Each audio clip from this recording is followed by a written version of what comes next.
I wanna fucking die. Let's talk about Scream.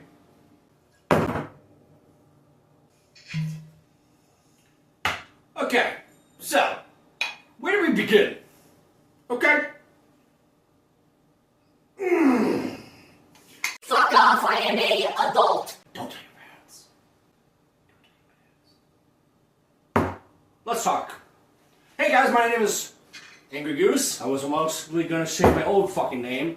But today, yeah, we're just gonna talk about Scream 7. Because today is literally the 26th, and tomorrow we're going to see the 7th movie. My friend and I, and my coworker and I. So basically, 3 of us. So, enjoy. Basically, first question off the back in general, that we have seen actually, to be honest with you, in every fucking trailer, is, does Mark Evans die? Like, come on. I don't think he's gonna die. My theory is, I think he's gonna get attacked, then he's gonna come back, and then get kicked down in that scene that we actually have seen that very quickly. I'm not too sure though. But, by the way, sponsor me, Bird Dog. I fucking love your whiskey. Let's go! Schumacher alive. Is he alive? Here's the thing. Okay, I do like Matthew Lillard. I love him to death. I loved him as Stu in the first one. Now, is he gonna be alive in this movie? I'm not too damn sure. I know his voice, and it basically also imagery of him is gonna be in this movie. Do I think he's alive? No. But, I'll let you know this right now. I would rather have Stu Macher come back than get revealed that is his fucking sister. And I swear to God, if this movie ends that way, I might have a problem. Because we already knew this before even the trailers came out, and people theorized in general, like, it's gonna be Leslie Macher. And I'm worried, dude. I'm fucking worried about that, okay? Who's back in doing this? Now, we do kind of know in this in general, Kevin Williams is directing this movie, and he did a fantastic job as of what I heard. But who's coming back? Bro, I have no fucking shit. I have no fucking shit. And I will let you know this right now.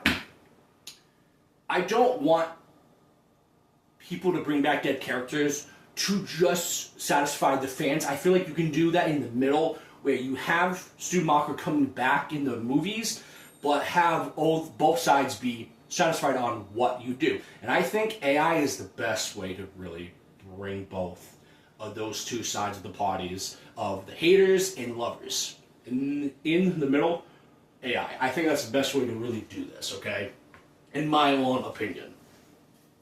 Why burn down the Macher house? I actually do believe this, to be honest with you. I think if it is somebody who's from the original, if I am correct, and it is somebody from the original movies that we don't know yet until we see this movie, as I thought I heard this before, this movie is going to make you look over everything. Like, it's going to change something very big about the movies that you have seen from 1 to 6. Now, cool, but I want it to be done properly. Please do this properly, because I have theories in my head that it could be this, it could be that, and my own buddy and I, from coworkers, us in general, we've had a whole theory that it could bring back Stu Macher and being alive. My next thing in questioning about this is true crime plot / motive. Maybe the killer's motive is they are very into the documentaries about serial killers, and maybe that is one reason why the people are doing this, to basically see how these killers actually thought and brought up some topics in general about revenge and motives and other stuff. So I think that could be a very interesting thing if these killers are, you know, fan addicts about these killers, because we, for some reason, have this thing in our actual own culture that we love to make films and documentaries about actual serial killers, and I think that's a little bit twisted in general, but it is a real thing. Podcasts and stuff talking about true crime, and I think that is a very cool topic to bring this up in this movie. Could be, though. Who's the killer or killers? Now, I know this. There are 2 killers that I'm aware of.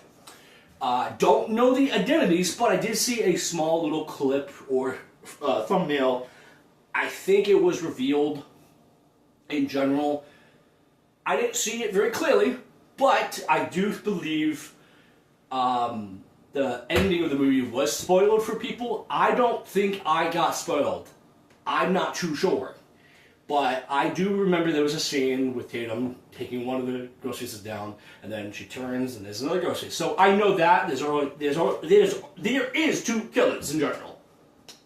Killer using AI. Why using AI? I think it's a cool idea because it's our own technology in today's society, actually, and we use AI for a lot of stuff now in general, like chat GPT or so. So I think AI is a very cool topic to bring back dead characters in general, like Roman. We still don't know anything about fucking Roman in this fucking movie, and I don't know anything, a lot of stuff about in this movie in general. This is probably the closest I've actually been to see a movie that, well, a true movie that I don't know a lot about, and that is very good. What's the point of this attack, and why is this happening again to Sydney and to her daughter? I think the killer is going to play up as they are Stumacher, so I think that's the whole point of them using his voice and using his face in his whole personality. Because I think they're wording in general in the trailers like this town reminds us on where we lived or where we grew up. I think the killer is trying to play up in general on where and how they know Sydney. And that kind of makes me a little bit afraid that it is Leslie Mocker. Now, personally, the reason why I don't want Leslie Mocker to be revealed in this movie is because then we would have already have known this before the trailers came out, and I think that's not fun. And I'm a very big person behind productions, so I've seen scenes or some clips or actually just photos of the whole thing. So, personally, to me, I don't want to see Leslie Mocker as the killer. That's my own side. And then it brings up to his sister. That is my whole point. Is it her? I am truly afraid it's going to be her. Bloody or Deaths, I've heard it's bloody, pretty good, and I know Kevin. Dude, Kevin is a great writer, and this movie sold me when they announced that Kevin Williams was going to come back and direct. And then if I'm correct, I think he had the final say also in script. So I think he also, I believe, did some writing also in this movie as well. So I think he directed and did partially writing. So I'm very excited to see what Kevin really does bring to the table. I do know by looking up ratings not that long ago that it is the second worst rating out of all of them. Now, I'll give it a very cool shot to this topic in mind. I think because Kevin hasn't really directed a lot of movies. I think the only one movie that I know of him is like Killing Mrs. Tingle, and he doesn't direct, so he's more of a writer. So I will give him the doubt on why this movie is probably ranked the second worst. I'm not too sure, but that's what I've heard on ratings. Gail's part of this. I had no idea, but I do know in general on what we know about the Mink twins coming back with Gail is they work with Gail through the, I think the news article or her news anchor position, like they have internships and stuff. So I think that's how they bring her back in, is because when she hears Sydney's attacked once more and something's happening in her town, I think Gail is going to be like, hey, I'm going to, as a friend, come by, but I feel like it's mostly my fault as well. As she has said before, like, this is all about my fault. Like, if I did that paper or that freaking news article about your mother, this would never have happened. And yeah, it's, in general to me, I do think there's a lot of things that are playing against each other in this movie a little bit. And then that kind of brings up again is why Chad and Minnie are back. I just said that. And then using Dewey's voice in Stu's. Again, I think AI is a very unique way to bring back some characters. Very similar to in 3 where they killed off Randy in 2. And, you know, Kevin, I think Kevin in West has said like they like regret doing that.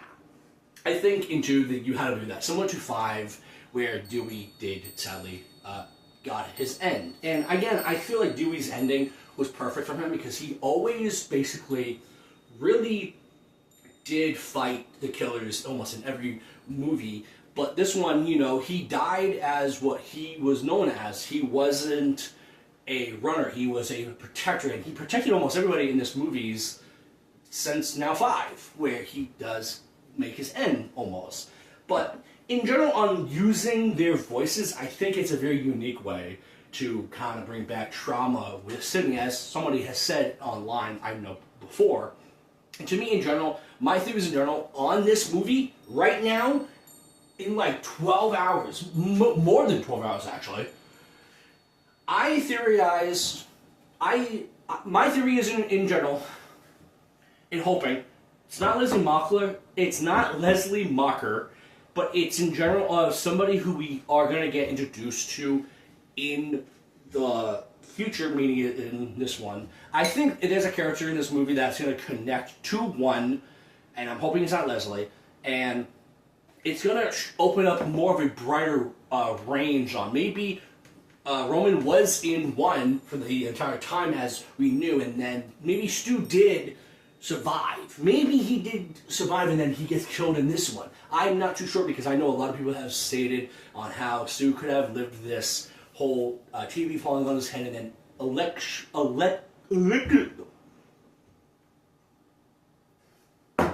I hate this shit. Electrocution, and he might be in this hospital where we have seen, you know, photos and stuff in this. And again, there's a lot of things in general with this movie that it seems like a good plot. I'm hoping there's a lot of stuff like 6 that I did not realize was going to happen. I knew in 6 a few things. I think I got spoiled a little bit with 6 by looking up some scenes. Like, I thought Chad died in 6. And I only knew about this because I saw a scene of him getting stabbed, and I thought he died, but in the ending, he survives. But there's a lot of stuff also in 6 that I did not see coming. But I heard predictions on they could use this as a angle or so. But to me, in general, with this movie, I do think it's one of the kids that we have seen, but all of them have been attacked. Now, that bar scene, I'm very hyped to see.